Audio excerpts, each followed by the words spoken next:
My name is Maya, and I am a self-confessed snail addict. Why do I write letters in a digital age? Why not send email? Writing on paper I find is cathartic, be it letters, keeping a journal, drafting blog posts, or even words for this audio. Writing by hand allows time to think, to be creative, a chance to slow down, to concentrate with fewer distractions.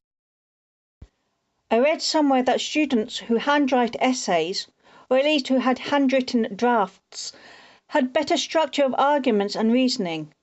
Perhaps the writing process cements memories and improves recall. Otherwise, why would students take notes in lectures?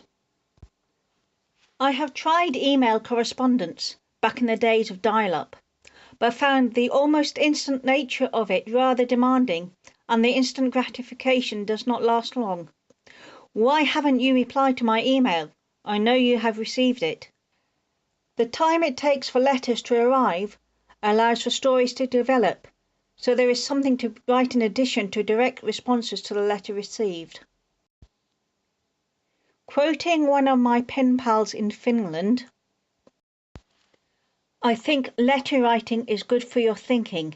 At its best, it's like a conversation on paper. Also, what I like is the element of surprise, how many letters there is to wait for me when I arrive home.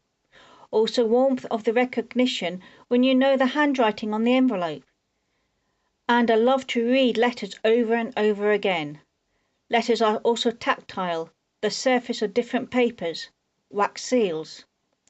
All that you miss with email, text message, WhatsApp, etc. A childhood hobby of mine was stamp collecting, but although I do not collect stamps at the moment, I still love them as they are used to send letters and postcards around the world. I seek out new issues to use for postage.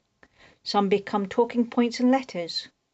August saw Royal Mail issue a set of stamps celebrating classic toys. A few of those grace my childhood and even adulthood.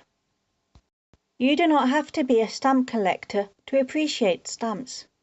If you do not keep the envelopes, consider tearing off a section of the envelope with the stamp on and donating it to charity. Charities can raise money from stamps being sold by weight to dealers and collectors. These stamps are known as kiloware. Donating stamps to charity is quite a well-known thing in the UK, benefiting many different charities such as ones for disease research, support services, animal welfare, children's hospitals, overseas aid including Oxfam. You might ask, okay, you convinced me. I want to write and receive nice post. Where do I start? You could start with writing letters to friends or family.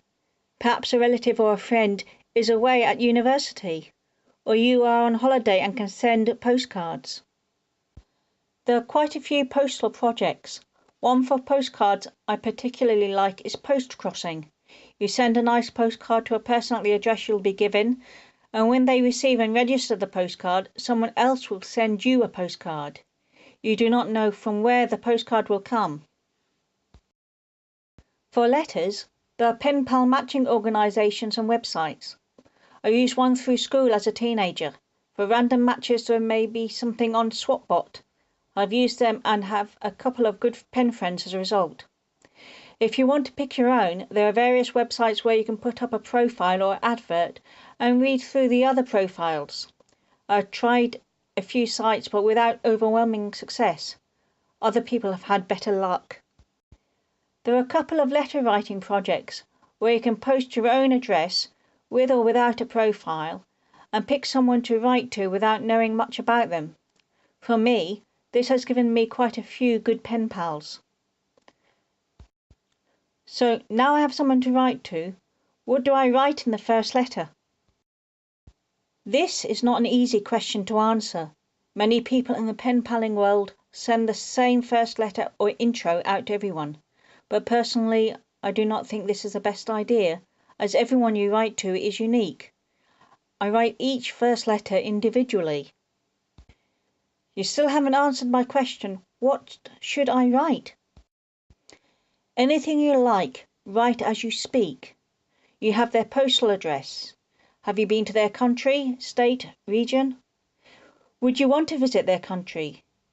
Is there a story about their name or street? You can mention the weather, one or two hobbies. Tell them something about yourself and your family and work, a recent holiday you took, or somewhere you went to for the day. Ask a few questions or word your letter to encourage a response. Treat it as a conversation. It isn't all questions and their replies. You want the letter to be enjoyable to read. In the case of post-crossing, you should send postcards of the quality you are happy to receive yourself. Still stuck? Perhaps there are 5 questions you could answer by snail mail on the A World of Snail Mail forum I manage. These questions are often light-hearted, downright silly, thoughtful. Good luck!